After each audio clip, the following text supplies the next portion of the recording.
Hello, YouTube. It's still Tuesday, I believe September 22nd, 6:41 p.m. and that's a little scary because I'm trying to get equipment into my storage by 7, and I'm just now leaving the Union Jack. Yeah, it's somewhere I kind of lost track of time. I got a bad habit of doing that. Oh, excuse me. So, yeah, still haven't found cough drops. That sucks. I just been working on music and talking with the owner and the manager and some of the staff and customers. Haven't really seen too many customers in there today that are interested in karaoke, unfortunately, but it's all good. I did have quite the conversation with the person who ultimately is responsible for me being there more than anybody else, which I thought was the owner's girlfriend. So come to find out, it's the manager's fiance. She's a regular customer at the Vinyl Record Dude. So,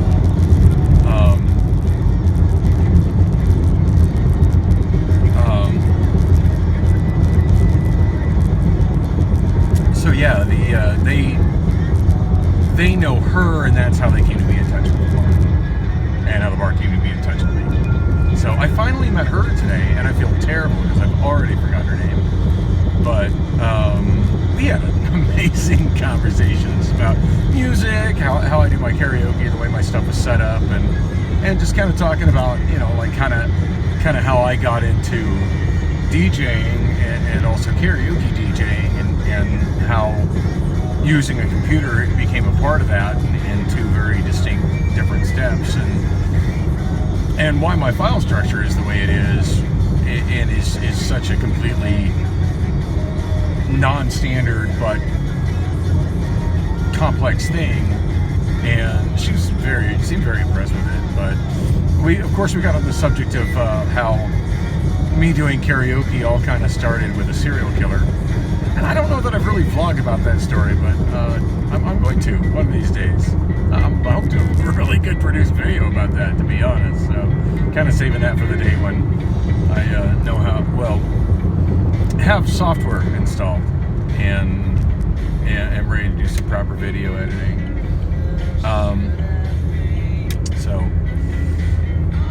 Yeah, that's a story for another time, at least for YouTube, for another time. But yeah, I told her about that, and she was absolutely intrigued and fascinated by it. So that was cool. Yeah, I packed up the PA that I've kind of used as a temporary solution the last couple of shows.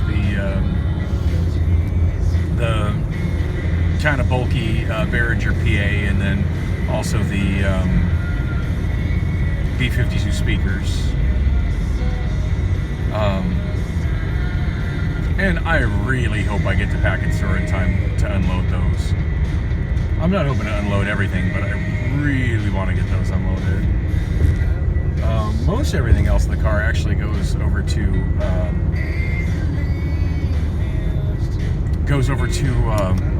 Bullocks. So, and of course, I don't even really want to unload that stuff at Bullocks until like closing time. So, yeah.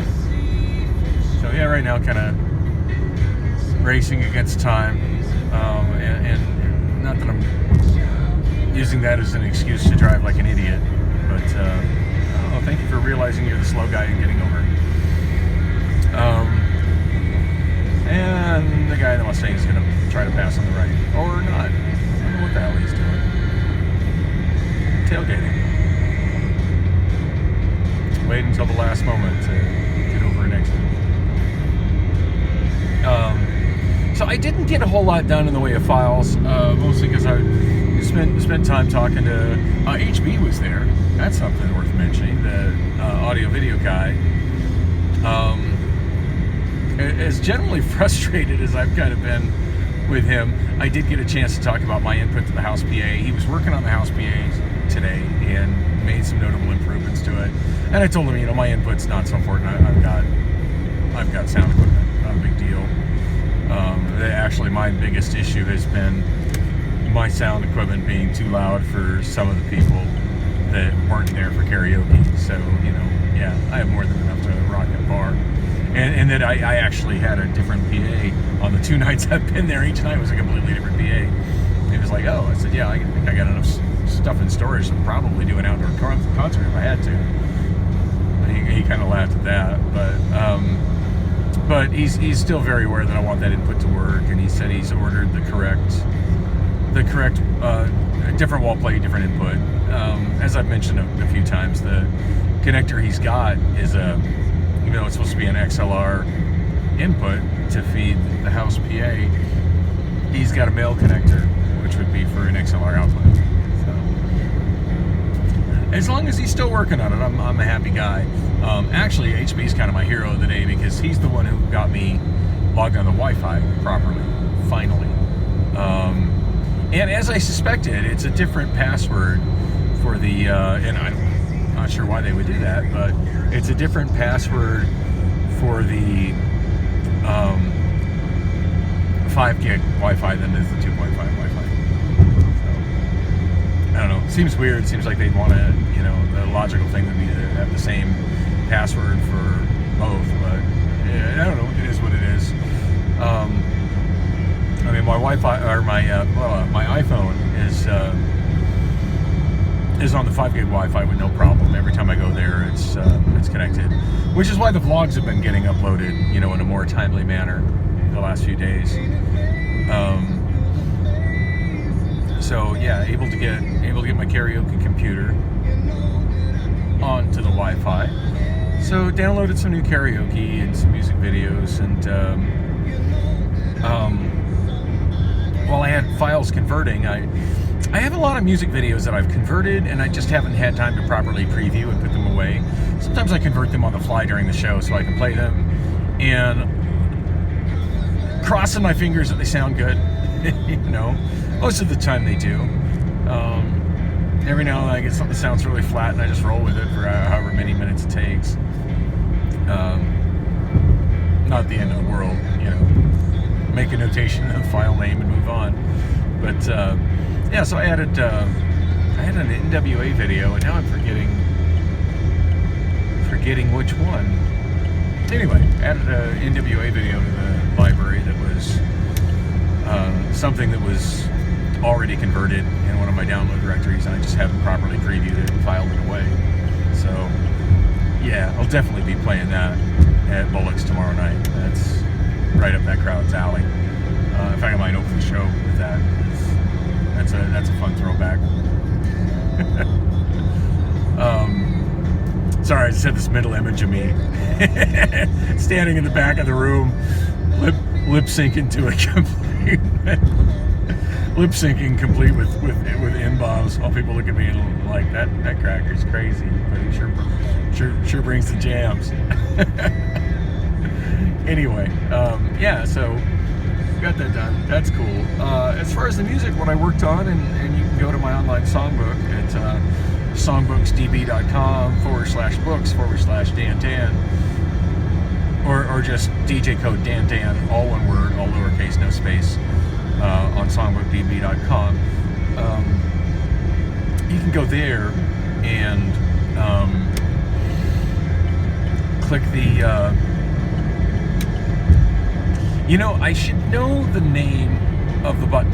I don't know if the button says just added or newly added or new additions or something like that. I feel like the button has changed its label at least once since I've been with SongbookDB. But anyway, it's a button in the top and center. It says something like new additions or just added or something of that nature.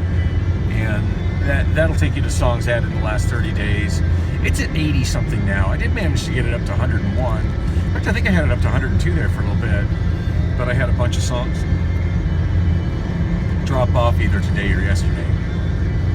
And I only got 3 songs added today, which is a little disappointing considering how much time I spent, but it takes me more to add some songs than others, and a lot of that has to do with the process that I kind of force myself to go through with it, of adding the song as something I can play at the same time I add it for karaoke, and then listening to it prior to listening for karaoke. These were all songs that I didn't have. In fact, the artist I was working on today is Changing Faces, which, to be honest, I was completely unfamiliar with them until one of my old regular singers, Destiny, showed up last night with some friends. First time she's been out to the Union Jack. She was regular all the time at Castaways, and has showed up to other shows of mine as well. But as for a Changing Faces song that I didn't have, and I always keep a list of what people ask for and do my best to find it if I can't, make it happen that night.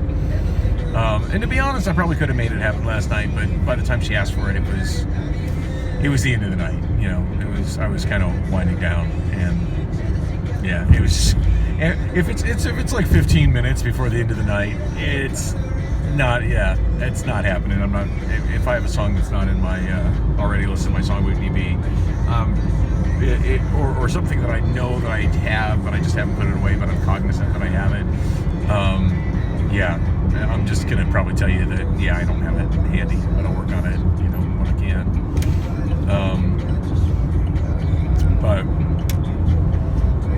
But yeah, I went through my stuff as soon as I actually started, got my headphones on and packed up the Behringer PA and connected the Mackie mixer and plugged in my good headphones, which I had to go find. I forgot where the hell I put my good headphones. I had a panic attack thinking I left them sitting on the station. Somebody took them, but no, they were just in a black plastic bag on the floor of my car. Whoops. Power supply from Jeff, working fabulous. Thank you, Jeff. I got that. I finally got that in its place and connected up. I went to work on Changing Faces. Come to find out, I had I had the song that she asked for, and I forget what the name of it was, but I had two other, whatever it was their first single and by far their biggest hit. I was kind of surprised I wasn't familiar with the song, because it was a very major pop song in '94, and I guess that's just a testament to how much I wasn't listening to pop music in '94. In '94, I was very much just alternative, goth, rock, and industrial. That's where my head was, and I didn't really listen to much outside that. I mean, there were some songs that got enough radio I'd heard them, but yeah, for the most part, I had my own sources of music everywhere. Wasn't really interested in listening to the radio, and just kind of in my own musical world. So yeah, some songs that were hits that year, they slipped past me. And Changing Faces, whatever the heck the name of their first hit was, that was one of them. But I found a video file for it. None of their videos are up from any official source on YouTube, so I had to just source them from random uploads, from just people ripping them and uploading them, which is what once upon a time that's all music videos used to be on YouTube before record labels started getting in the game, and then Vivo kind of consolidated all of that. And there's some artists, of course, that upload their own officially, but at any rate, yeah, no official uploads for music videos for Changing Faces. But I found one that sounded it was kind of a lower bit rate, but it sounded fine, and it was in the wrong aspect ratio. It had kind of a black fuzzy border all the way around it, but I can fix that. I'm good with my video converter. I was able to fix that. In fact, I have another channel. Currently, it's called Daniel Lewis. I really wanted the channel to be called Karaoke by Dan Dan, or Arizona Dan Dan Karaoke, or something like that. And I don't know why I named the YouTube Daniel Lewis. At some point I'll change it, but right now the channel is called Daniel Lewis. And anyway, I uploaded my fixed version of that video, that Changing Faces video, to Oh man, it's looking like I'm just barely gonna make miss my 7 o'clock again. It's like 6:56 right now. I'm still close to. Dang. Anyway, yeah, so I got that video, and that was a little bit more work because I kind of had to make some adjustments, and then make some more adjustments, trying to figure out just how much to crop off the sides and stuff to have it looking good, and where to adjust the volume to have it sounding good. But yeah, I got that video added, and then added the karaoke song, and the other 2 songs by them that I was going to add, I found videos for them, but they just sounded terrible. They just had that been through too much processing and compression, yucky ringing sound. Sometimes I'll put up with that, and then I'll still add something that sounds like that, but yeah, these songs aren't near and dear enough to me, and unlike the first song that I did, these ones weren't really much in the way ahead, so didn't delete them. It's something. At some point I did get audio tracks for them, and at some point I will make the effort to relay the audio and make good videos out of that, but in the meantime they went where broken videos go, and made MP3s of the songs from official streams of them, and yeah, those and the karaoke. So yeah, that's my exciting life. But yeah, got that done. Kind of excited about that. It's not an artist I expected to be working on, because I've primarily been working on the stuff that's in Funbox Karaoke. But I know I've got one regular singer that really wants to sing that, and apparently she's really into that artist. So that section of my karaoke library went from 1 song to 4 songs today. So she's got more stuff from that artist to sing, as does anybody else who remembers them and is inclined to sing Changing Faces. So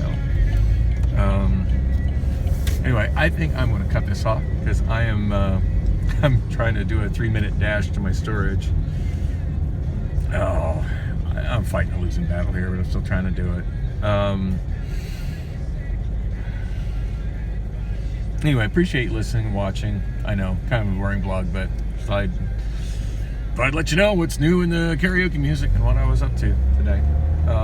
Anyway, thanks for watching, and have a day.